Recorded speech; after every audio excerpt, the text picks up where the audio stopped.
there are questions that are going to, what would you call it, scrub candidates right out of the gate during the screening.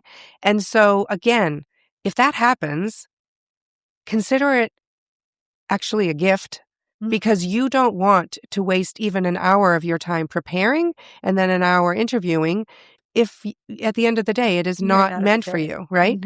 You're not a fit, right? Hi guys, welcome to Response Able with Professor Nikki James. I mean, louder is better in my opinion. I think so. Because then we can yell. I feel like I have a fake loud voice. Because if I actually screamed right now, I would be super loud.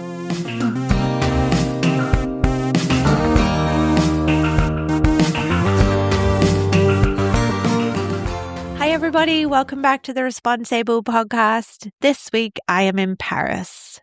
So greetings from Paris. It's my first time in France, so I'm really excited.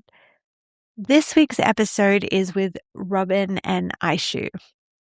It's a double episode. We haven't done one of those since Priya and Dylan's. Shout out to Priya and Dylan. But this episode is really interesting. So Aishu was one of my students right as I was a brand new professor at Northeastern.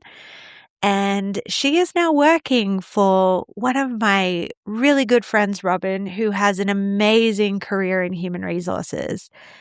I had no part in that connection at all. Robin was looking for someone and Aishu was looking for a job, and it kind of feels like a match made in heaven. And I was delighted when Robin worked out the connection and called me and let me know that she had employed one of my graduates. And I thought that their story would be a really cool story to share. One, because we get to hear both sides of the perspective. So I know a lot of my students and a lot of you out there have just graduated and are in the process of looking for a new job or your first job out of university. And I think from that, hearing the perspective of someone that has gone through that process in the last 18 months is really, really helpful, as we've been doing for the last 2 weeks with Niraj and Tiona. But also because Robin has such an amazing lifelong career in human resources and recruiting, amazing team, I thought it would be an opportunity for us to get a peek behind the curtain of the process from the other side of the table, and that she might be able to provide you some tips and advice and things to do that will help once you get through the resume process and into the room for your interview.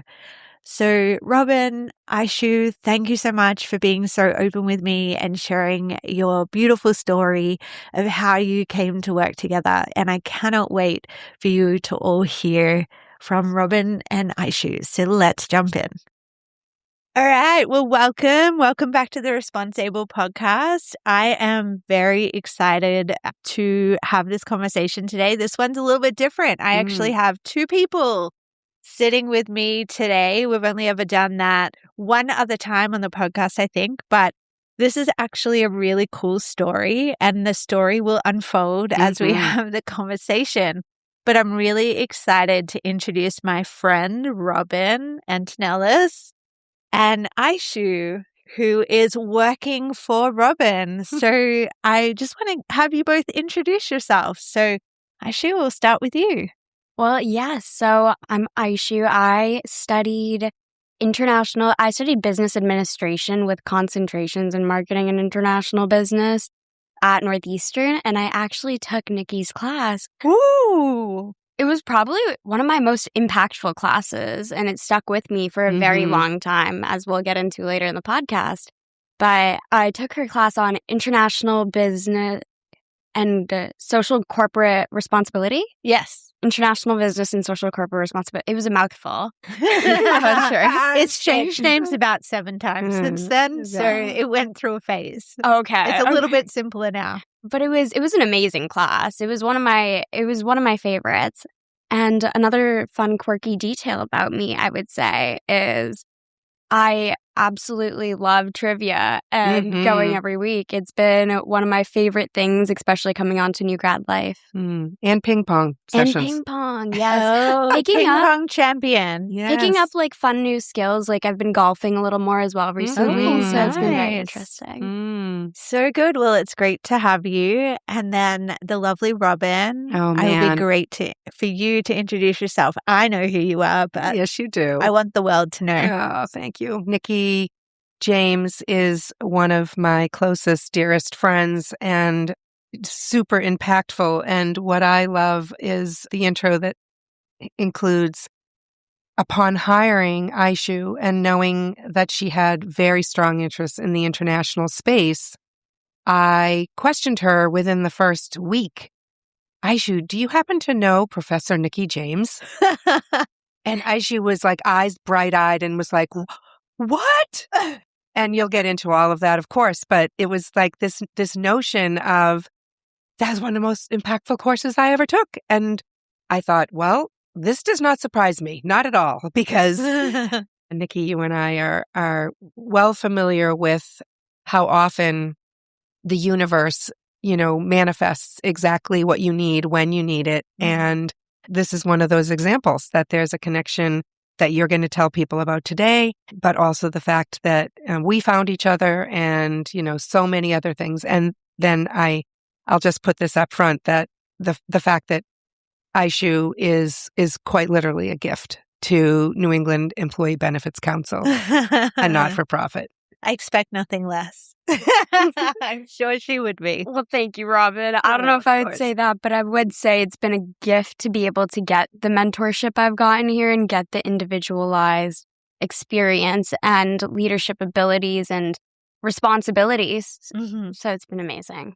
Yeah, so to tie this whole story together, I got a phone call from Robin. I think I was in a car somewhere. I can't Always. remember. Yes, I travel around quite a bit, guys, as you all know. Or walking. She's either walking or in a car. Or in a train or in a bus or in a plane. Or a plane. One of those things. Yes, exactly. So Robin calls me up and goes, oh my gosh, I just hired one of your former students. Yes. She works for me. It's amazing. So this wasn't planned.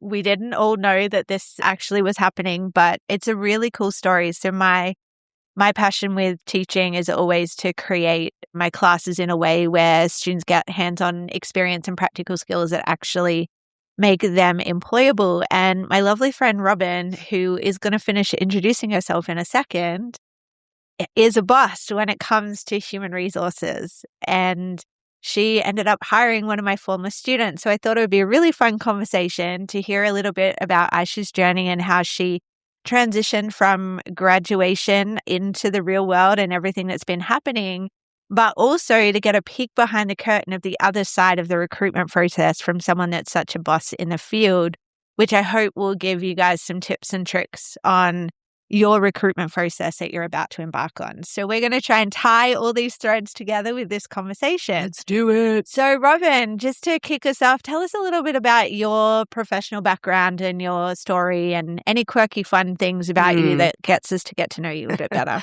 Okay.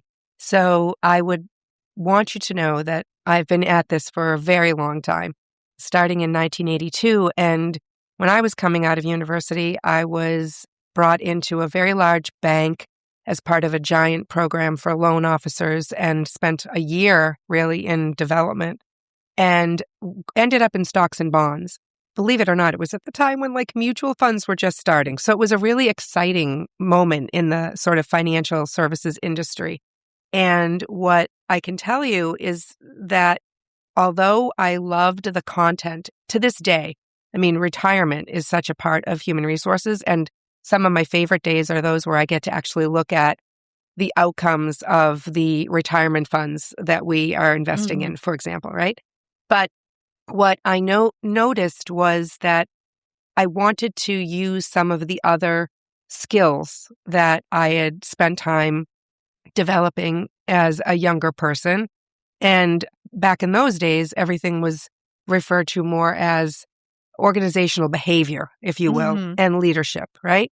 And so those were most of the courses that I poured into, although I did have a minor in marketing as well. So what I think is appropriate for this group is to know that my career then took me on a path that mainly focused on human resources. What I brought to the table was most recently having been the CHRO or Chief Human Resources Officer for Dana-Farber Cancer Institute in Boston. It is an organization I love, just the baseline of their mission to eradicate the fear even that cancer engenders is just such a noble sort of thing. And it's beautiful that they also cure so many patients.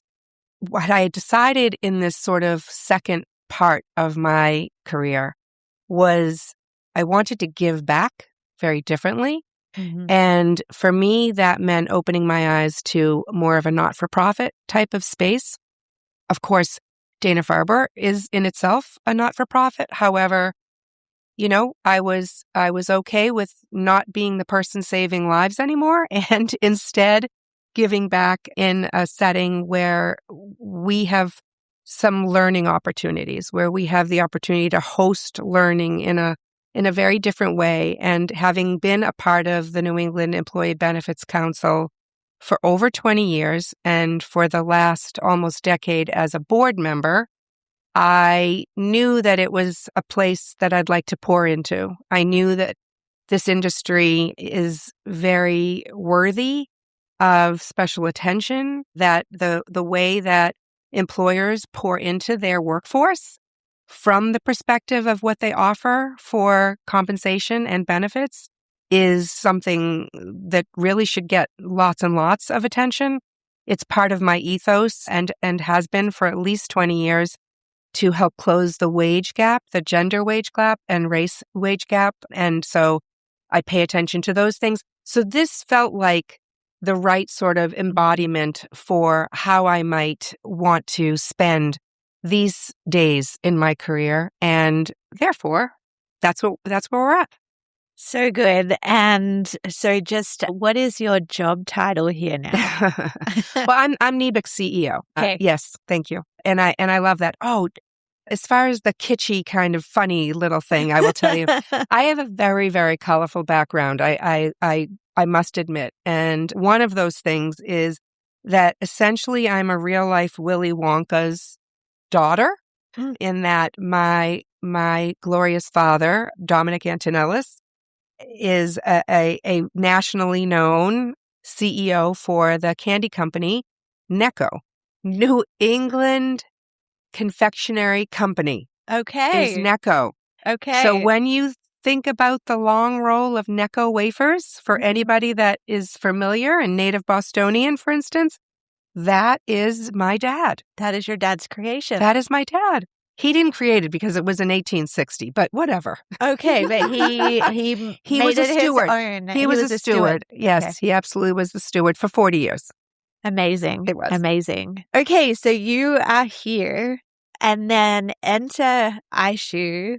Do you want to share a little bit about how you, what happened right after graduation and what that was like, and then how you ended up here? What was that recruitment process like?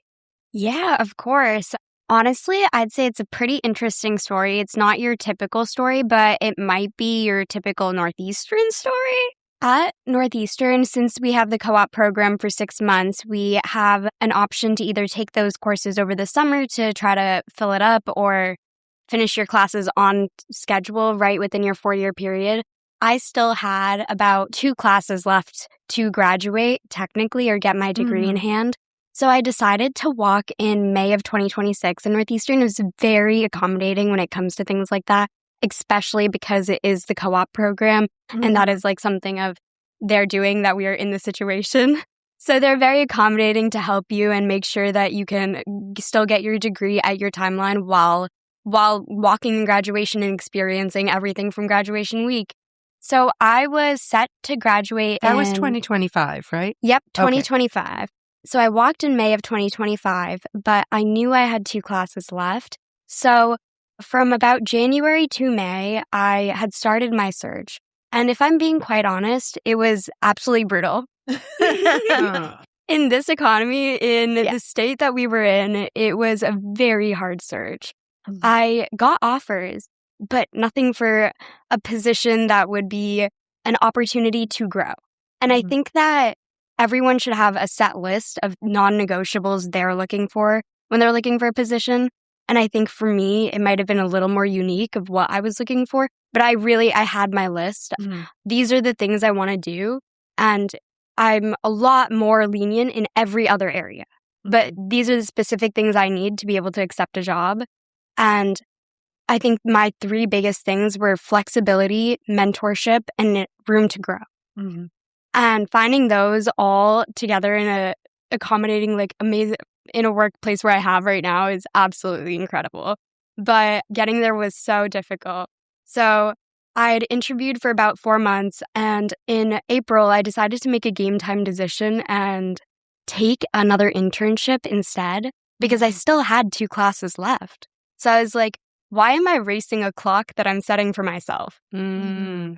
And at some point, I think that was a big challenge for me, honestly, accepting like, hey, like, this is not a clock like you need to set on yourself. This is not a time limit anymore. You've walked, you've done the graduation. You have your classes booked, ready to go. All you have to do is finish them in September to December, and then you're done. So I was like, okay, I'm just going to get an internship. And it worked out really beautifully because the week of my birthday, I got my internship on my birthday. And then I went to Tanzania. And I came back and I started it. And I started it at MKS in project management. And that was my 4th internship co-op. So I had gotten pretty good experience by that point. And I decided to start looking again in around October. And in October, still the same difficulty of getting things that were not the best. And I mean, I think that something else we really have to understand is like, it's okay not to settle. It's okay not to like pick an option just because it's the first thing that lands in our lap, especially when we've put in 4 years of so much hard work and time and dedication. Like, it's okay to really go after what you're looking for. Oh, I forgot. My biggest thing on my list of non-negotiables was I wanted to work at a company that was actually impactful. And I think that that's something I learned throughout my 4 co-ops and internships at Northeastern. I'd worked at Alchemies for my co-op, which is a biopharmaceutical company that manufactures alcohol addiction medications and other oncology medications of sorts. They do incredible work and incredible research, and I worked in their quality systems and compliance department, and I absolutely loved it. I was so invested all 6 months I was there. Active members of NABIC. Active members of NABIC. Exactly. And so it all like circled back around because my next internship after that was at Volvo Penta, which is a industrial and water machinery engines manufacturing company. Interesting. Yes, it's a very interesting industry, but they essentially made the engines for boats and yachts and cargo ships. But I spent my summer, that summer, on boats in Virginia Beach, just doing marketing content. It was an incredible time, and I had an absolute blast. But at the end of the day, I did have a feeling of not enough contentment, not enough satisfaction in what I was doing, just because, to be so frank, I was selling boats to rich people. And you're not the first person that's had that revelation and ended up in social innovation and entrepreneurship. Don't worry. Right. And so, I'd shortly after met a recruiter whose name is Isabel. She was an absolute blessing to me. I instantly had connected with her, and I was like, she had said that there was this opportunity. It might be not exactly what I was looking for. And I was like, send it my way. I would love to take a look at it. And when I saw it, I was just like, this would be the perfect job for me. And so I'm now a member relations. Sorry. No, we got to get it because it's a big part of your job. It is. Is making sure people know you're the front face of what we do. Member relations and system management at NABIC. And so I try to help with the back end of their MemberClicks Oasis systems and face of NABIC as their relations management. Amazing. Mhm. And you get to help all the human resources people help all their people. Exactly. Which And is it was amazing. a perfect in between of both Alchemies and Volvo Penta, because at Volvo Penta, I really learned about trade shows and conferences and why they are so essential for each B2B business. And at Alchemies, I got to see the other end of being a B2B business and seeing how they operate, how their quality and compliance works, how compliance really matters in any industry. And that really impacted my ability to be in HR. Yeah, so good. And so you actually found this job through a recruiter. So they had said they were recruiting for the position and reached out. Had you signed up with a recruiter, or did you just randomly meet them? How did that work? So I'd say when I had restarted my search in October, I wasn't really landing the positions I wanted to on my own. And at that point, by November, I decided to, I think it was get LinkedIn Premium. That was my first step. And on LinkedIn Premium, recruiters automatically started reaching out to me. And as soon as I started receiving those messages for job postings, I was like, this is crazy. Why would someone reach out to me about a job? And I started looking into it and I was like, wow, this is an incredible opportunity for both them and me. And so I understood how recruiting agencies actually worked. And at first I thought it was a scam because I was like, there's no way this can be real. And I really took the time to understand it and understand that these people, it makes money for them as well to help you get your job. So they also, if they like you as a candidate and they've taken a look at what your resume is, they will make sure to go through their own screening process with you as a candidate. So at that point, I feel like there's a lot more confidence and trust between you and that recruiter to try to go after the job you really want to get. And it made it a lot more with ease. Isabel talked to me on the phone twice or thrice to help prep me for my interviews. It was amazing. That's so good. So that's a really great tip for you to, like, for people that are recruiting, maybe looking for a recruiter and having them kind of know who you are and hunt for jobs with you is a great strategy. It really is. And there's lots of recruiting agencies out there. There's Martin Grant, there's Kensington, there's plenty of them, and they do great work. It's just really meeting a person who you connect with as well within that recruiting agency, because they'll help you take it to the next level. They will really help vie for you. What I'd like to add to that, Nikki, is that Isabel O'Connor, who is one of the head leaders at Kennison Agency, from the perspective of the employer, you generally already have a relationship with those people. And so you, as an employer, when you get to that point of needing to hire, you're going to rely on those people. And it is a win-win because I have confidence that they are going to take care of only sending me great people and people that are hireable. They've already done all the background checks. They've already done everything that I would worry about, right? And what they get in return is that there is a fee for me to have had them do all of that work. So I knew I was getting quality Aishu. So good. Yeah, but I will say, I think that your skepticism is wise, like to go, is this a scam? So my, I guess, caution would be don't trust everyone that reaches out on LinkedIn, and definitely do your due diligence and make sure that the job is legitimate and the organization is legitimate.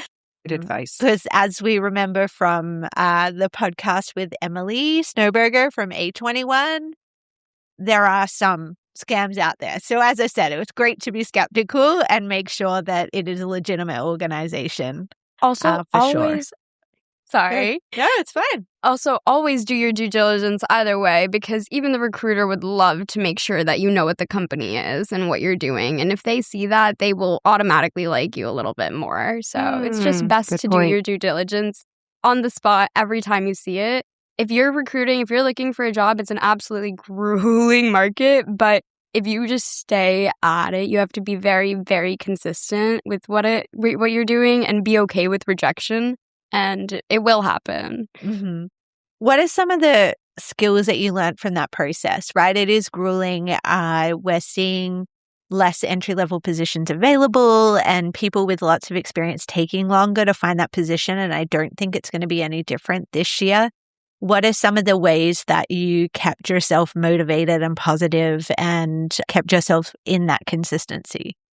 I think something for me was I always try to look on the bright side. I think that there is always a bright side. For me, it was seeing that I was able to get interest in people wanting me for jobs and seeing that I was getting interviews, I was getting jobs, and it wasn't aligning with me. And so I think that's what kept me motivated through the second half.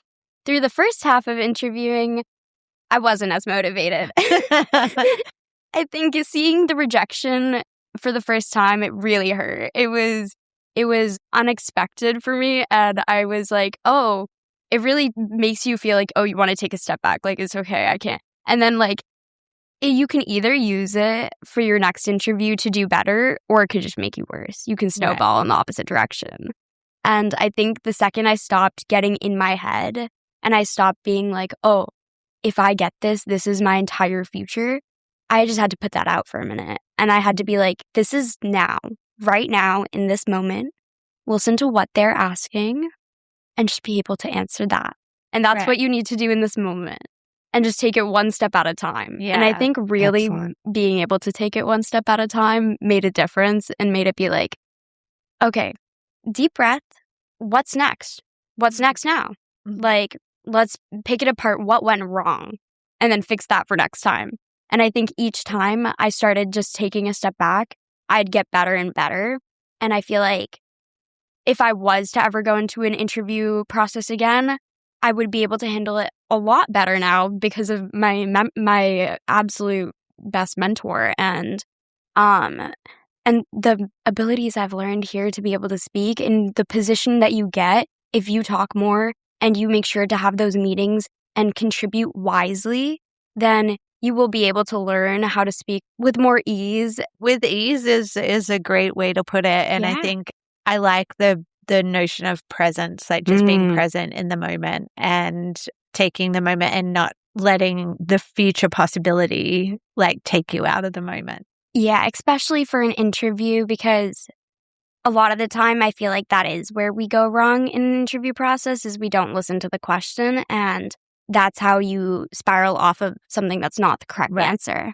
Or if you come in with a whole bunch of, I've just got to get all of my things out there, you don't actually listen to the question and answer the question. Yeah. So switching gears a little bit, Robin, you're on the other side of this. So talk us through kind of, you needed to hire someone. You had a relationship already with the recruiter. So I'm assuming you sent the job position to the recruiter. And then what happened from there?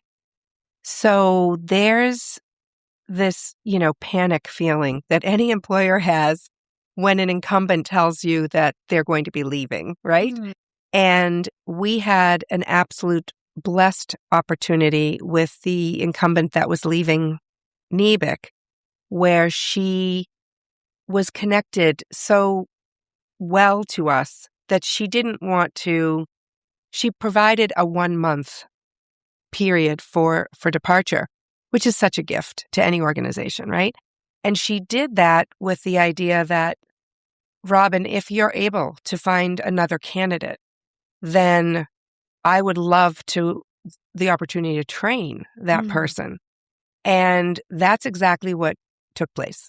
So by using the intermediary, we were able to source our candidates more quickly, right? Yeah. What a typical process for us would look like is we would be using the Indeeds of the world. We would be using the LinkedIn kind of mechanism. That doesn't let the employer, me as the employer, off the hook for all the screening that takes place. Once I knew that I had the luxury of possibly having someone here before the old incumbent left, it put the onus on myself to do a very expedited search The best way to do that is by using an agency. Right. So that's how we embarked on this whole process. It's not for everyone and it's not for every opening. However, it is a beautiful thing when the result is an Aishu, right? I actually only needed to meet 3 candidates. Aishu was one of 3. I can tell you in my career, I've had upwards of 30, 40 candidates for certain roles. And this one was really graced from the beginning. She also, shared right out of the gate that she had I'm sure there's more of Aishu's story that she'll share, but she also has dual citizenship. She made it very clear right from the beginning that she has a passion for a long-term career in international social justice and perhaps being an entrepreneur of some type of not-for-profit, possibly from her home country.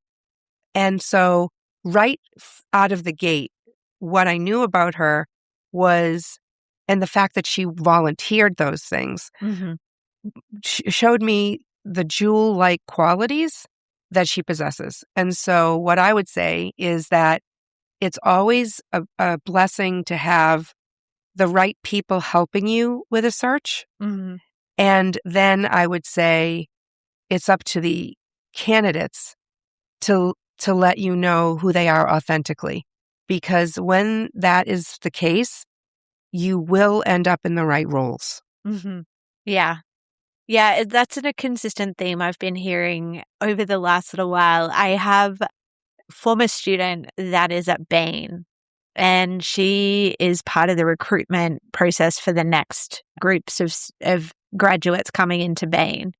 And we organized to have a call one day, and I get on the call, and the first thing she says is, "Professor, tell all the students to be interesting."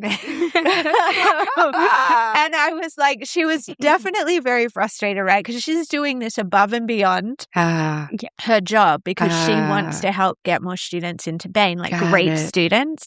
Right. So she's making herself available for coffee chats and phone conversations and all that stuff. And she's like, they all ask the same 5 boring questions. Like, don't waste my time. Good. Yes, good advice. And so it was actually really funny because I took that conversation into my class. I love it. I was saying, hey, I had a conversation with a grad, and Absolutely. This is something that I've always said, like, you've got to be authentic, right? It's not just about getting the job and doing, like, I think a lot of people take the position, I need a job. I'll be whoever you want me to be to get the job. That's not good for anyone. Right. But that doesn't, exactly. It doesn't actually mean that you land where you're meant to land, and you're not there as a human in the process.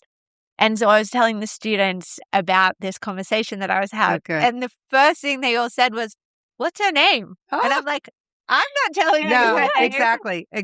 If you want to go work at Bain, you go work it out for yourself. However, take the lesson. Nikki, I think you and I have even talked about this because it does pertain to sort of other walks in life.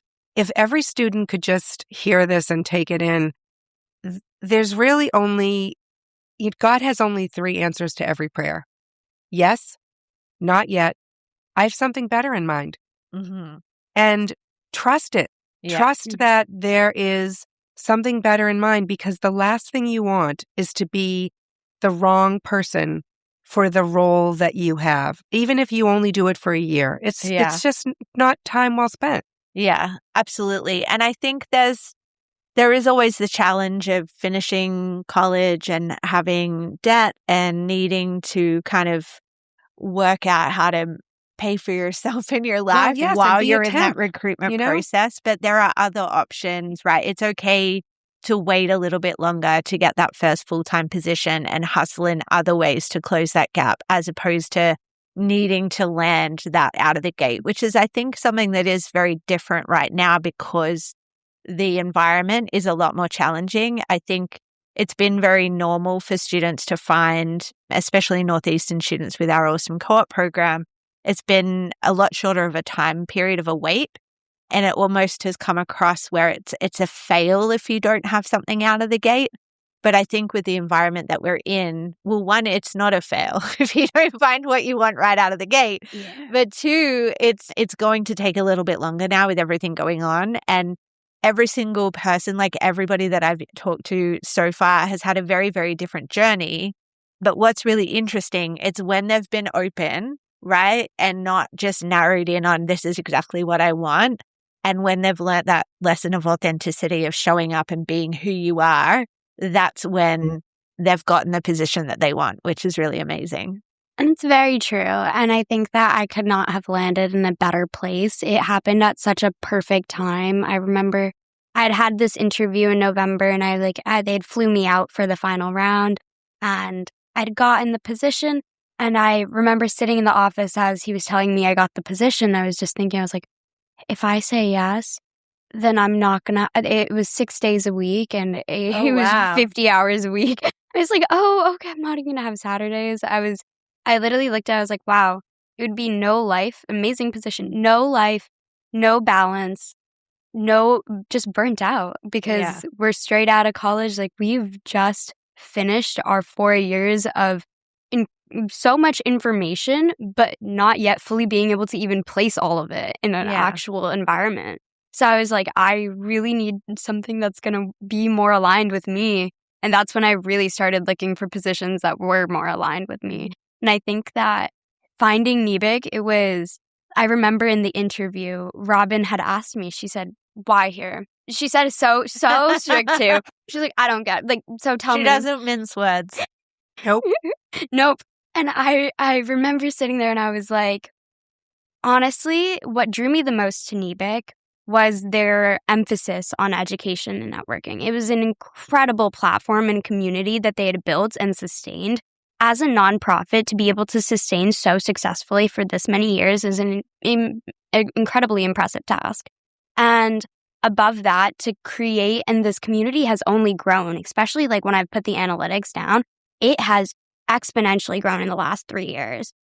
Great job, Robin. Oh, man. Incredible. And how long, just for a second, how long have you been here, Robin? I just celebrated my 5th. There we go. So that During is all. COVID. Yes, that is. It is a all team. It is a the village. team, but also It is a takes a village. great leader. It does. It takes a great leader, and she has fostered an incredible work environment and team where when you get feedback, it is the type of feedback where you want to apply it. You want to remember it and always continue to apply it because it's only things that are going to help you in your entire career, not just Amazing. here. So it's incredible. That's so good. Something that came to mind for me, I can't even believe that someone can offer you a 50-hour a week, 6-day a week position. So wrong. Is that something that we're seeing? I don't know if you have an answer to this. Mhm. Is that because of the tightness of the environment? Are we starting to see more people kind of taking advantage of that and It's a buyer's expecting market. way more? Yes, it's without a doubt. We are, we have, it's amazing that we've gotten through 30 minutes of talking and haven't mentioned AI, because that is, there are so many social factors and in play right now Mhm. that are making this a more challenging than ever time in the US and probably worldwide to secure a job. But in the same way that there's a housing market when you say that there's a buyer or a seller's market, this is absolutely an employer/buyer's market where there are limited number of jobs. I absolutely don't want to be sort of the gloom and doom at all because that's not the market. However, what is real, especially when you consider that, we have a war going on in another part of the world and there is more caution. And so what we are seeing in the HR sort of industry is layoffs for the first time, lots and lots of folks that are displaced by early retirement plan options. And, what explains those is the opportunity to have those of us who are baby boomers offered wonderful packages because we're the highest paid in an organization. And at the end of the day, folks, what you need to know about employers is that their greatest cost is always going to be the salary, the salary line. And then with that comes how much you're paying for their healthcare and their other benefits, right? So those are the top drivers. They are on a budget, on the balance sheets and the income statements that you're seeing. And so we are now faced with a place that it is useful. And I feel like I want to go back to something Aishu said earlier, which is that she had no pride in her search. It's a beautiful thing to know that she really humbled herself. She is an exceptional candidate. The reason I said why here was because I couldn't imagine that someone of her caliber from Northeastern would want to work with us. And the reality is that she really had taken off all the blinders, and she understood that she was going to be true to herself, and she was going to look at the work, and she was going to look at the experience that she would get. She also knew, and I think it's worth mentioning, that she looked at the board of directors. So she knows that, I have 22 bosses, right? There's a board that is overseeing the work that we do. And the reality is that every one of them is exceptional. Every one of them has a resume that is to aspire to. And so it's a really amazing thing, even at an entry level. Aishu is working with these board members daily. She has access to them in a way that she wouldn't, to in other organizations. So she was looking for things that perhaps you're not taught in school. Right. Yeah. And beyond the money. Beyond the money. Beyond the money. And something I'll add to that is that I feel like to get that opportunity, to have a boss within a CEO within your first week of working at the company, be able to come and tell you, hey, remember this, you have 22 people that you can go reach out to. That's 22 more people in your network. And to try to emphasize and mentor me from the get-go was such an incredible blessing for me as well. And that's such a unique opportunity that I really think is overlooked within the workplace. People don't remember that you do learn from others around you, and you consistently learn from your team and the people above you. So that's like the best way to better yourself. And there's no better mentor than Robin. So it's been incredible. Oh, man. I believe it. I believe it. Oh, yeah. All right. So my final question for both of you is, from both of your perspectives, tips and advice for those that are going to go through this process. So from the person that's been through it and the person that's on the other side of the table recruiting people, what are your best pieces of advice for students that are just graduating and about to go out there into the market? Something I picked up, especially while working with Robin and during the interview process, was to really, really listen to the question and understand before you answer. Because sometimes I do this as well, where I start talking and then you forget where you're trying to end. You forget what the question was even starting with. And that's, especially in an interview, that's not what they're looking for. So sometimes you do have to remember to just really be present, right? To really remember, hey, what am I here for? Let's listen. Amazing. That's and great. Robin? I can throw in a little bit of practitioner advice here, right? I think that there's many of your candidates that are going to arrive assuming that the person interviewing them is going to say, so tell me about yourself. And that's real, right? That's a possible way that many people interview or get to know someone. And you absolutely should have the elevator pitch, right? I wouldn't, claim that you should not. What you should be familiar with, though, is something called behavioral interviewing, because I think it's been out there now for enough decades that for anyone worth their salt, and oftentimes we may as well identify that there's almost always a screening interview where you won't even get to talk to anybody at the actual employer. So, be careful to know that there are questions that are going to, what would you call it, scrub candidates out right out of the gate during the screening. And so, again, if that happens, consider it actually a gift Mm. because you don't want to waste even an hour of your time preparing and then an hour interviewing if at the end of the day it is You're not not a meant for fit. you, right? You're not a fit, right? And so what I would say about behavioral interviewing is try and come up with, and honestly, you might only need to have 3 examples of things that you've been through in your experiences. Many times they will come because of the gift of, what universities like Northeastern, Boston College, other places offer. There, you will have experiences that you can draw on. Mhm. But if you can always think about what were things and nuggets from those experiences that when somebody says to you, tell me about a time, blah, blah, blah. Mhm. What would you do if blah, blah, blah? Those are important ways to, be prepared for interviews. I would also say that I have to show my true colors here. It's a bit of a pet peeve Mhm. when a candidate does not have any questions for me. Uh-huh. It doesn't have to be that you wait until the very end of the interview. You're certainly welcome to sprinkle it in if it feels like it's appropriate.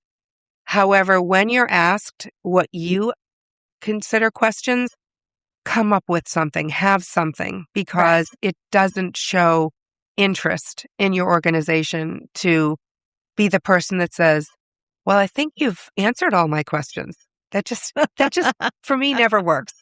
But also, I guess coming back to what we were saying before, like, don't make it a vanilla question. Don't make it a Add vanilla some question. peppermint or No, some yes. marshmallows or something. Right. And what I would say, and Nikki, this goes back to one of your most recent podcasts with MJ, this idea of who you are as a person, let that person show up, right? Mhm. So there's no question in my mind that what drew me into Aishu right from the beginning was that she came with passion. Mhm. She had no idea whether she was going to like this role or not. And she showed up for her interviews because Linda Viennes, my partner, also spoke with her. But she came here and not knowing enough, she opened herself up to let us see who she was, to be authentic and to be passionate about Mhm. whatever it was we were telling her. And boy, it came through. It was like she had a light. And it is amazing. It's amazing for her to have developed that in herself. But for anyone, I don't care what your personality is. If you can be the most you possible, it's going to help every time. Yeah, that's so good. That's such great advice. Okay, I did say that was my final question, but I lied. Aishu, what is this passion and vision that you have for the world that you're hoping this beginning job sets you on the path for? Well, so I remember in that interview when she asked why Nivik, when Robin asked why Nivik, I had said it in my interview. I was like, She did. well, I took this class in international global social responsibility, corporate responsibility. And in it, we had learned about how going after doing better for better people and like just essentially providing a better social environment for people was also providing a better economy, providing a better business stance, and making your business overall more profitable and more long term. And that's what you had taught us. And it was so incredible to see it and to understand it really and be able to envision how it works and see why that pathway would work and why those process improvements should be put in place is really unique. And that, I think when I told Robin that's when she had asked me if I had ever met Nikki James. And How serendipitous, right? Yeah. I mean, love these it. two hadn't even, our audience should know, you hadn't even seen each other since those many years. Since the class. since the Yeah. class, It's so crazy to me. Yeah. it was incredible. But yeah, and so back to my passion. I would say that essentially, for me, at least when I saw that and I was taking that class, it made me feel in that very moment I knew what my long-term goals were and I knew what I wanted to set up for my long-term success. And Nibik fit perfectly in that pathway of my long-term success because I want to be able to start my own nonprofit one day eventually to help stop violence against women overall. And I think that hopefully one day I will be able to do it, especially being able to see how nonprofits actually work and what it actually requires and the compliance and regulations around it. You literally help put together the board materials every time we have a board meeting. So you're literally getting firsthand knowledge of how to do It's that such work. a unique experience. I don't even know what the word is for like how unique, how I would never be able to experience this in any other setting, in any other corporate setting, in any other position I would go to. I would not be able to grow or to get as many opportunities as I do here to try other things, to be able to explore into more marketing things, to be able to help with board materials and putting together those things. So don't dismiss the little guys anymore. I love that one. That was great. I also love the Boston College College. Bring the Boston College along. Well done. Well, this has been an absolute delight, and I have really enjoyed having this conversation. And I really hope and genuinely believe that both of your to be here for some years, I mean,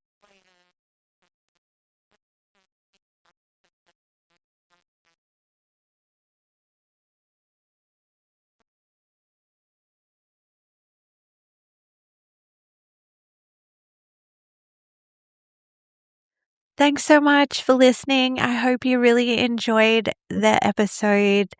Aishu, Robin, thank you so much for sharing your story and for the amazing advice that you offered. See you all next week.